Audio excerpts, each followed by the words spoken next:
would you like to talk about? Well, I thought I'd talk about William, my son. Well, I'm going to talk about my mum, Sue. How would you describe him? William, he's a lovely boy. He's, I shouldn't say boy, should I? He's 25, but being his mother, I always think of him as a boy. No, he's a lovely young man, very sociable and outgoing. He's got loads of friends. He's actually a bit of a party animal. I think William sometimes thinks that life is one long party. But no, one of his best qualities is that he's a really good communicator.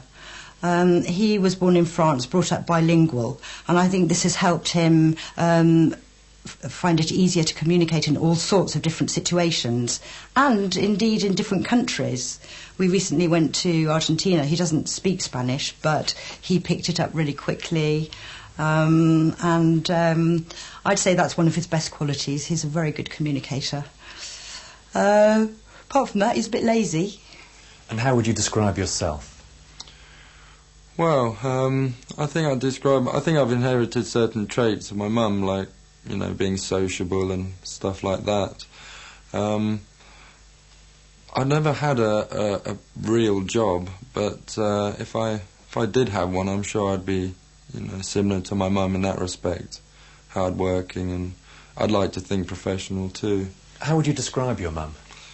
Well, my mum's a social person, outgoing, but she's also a very hard-working person, professional.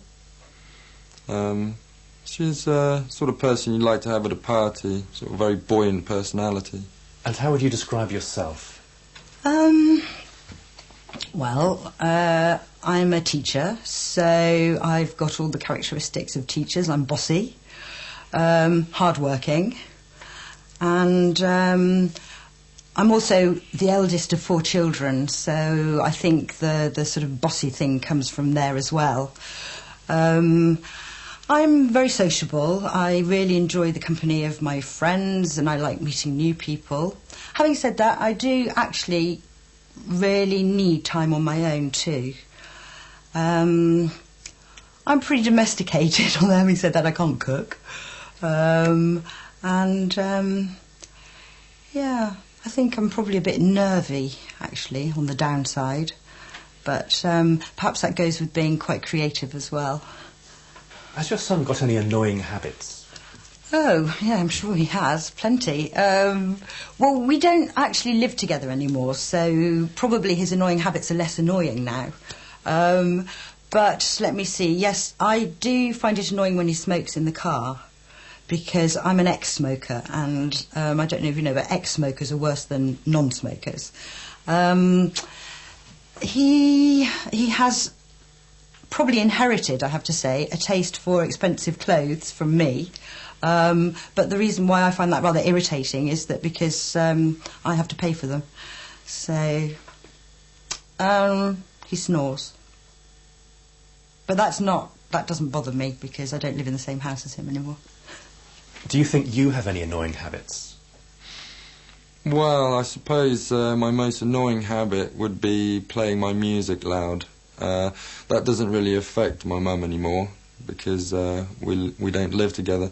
But I think the neighbours get the brunt of that now.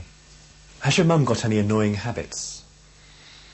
Well, yeah, of course she has got some annoying habits. One of them snoring, but that's not so much of a problem now because we don't live together. But the other one is staying in touch with my ex-girlfriends. There have been a few embarrassing situations where I've been with a present girlfriend and ex-girlfriends have been invited to my birthday party, for example, which, you know, was a bit embarrassing. Do you think that you have any annoying habits? Oh dear. Well, you better ask William that. Let me see. Yes, I'm very untidy. I leave things all over the place, and I'm quite happy to leave the washing up for a few days. That's one thing. I think the other bad habit I have is, and my friends will tell you this, is I ask the same questions over and over again. I forget who I've asked which question. And I also tell the same story over and over again to the same person, which I think must be very boring for them. Apart from that, I'm perfect. What's the best thing about your relationship now?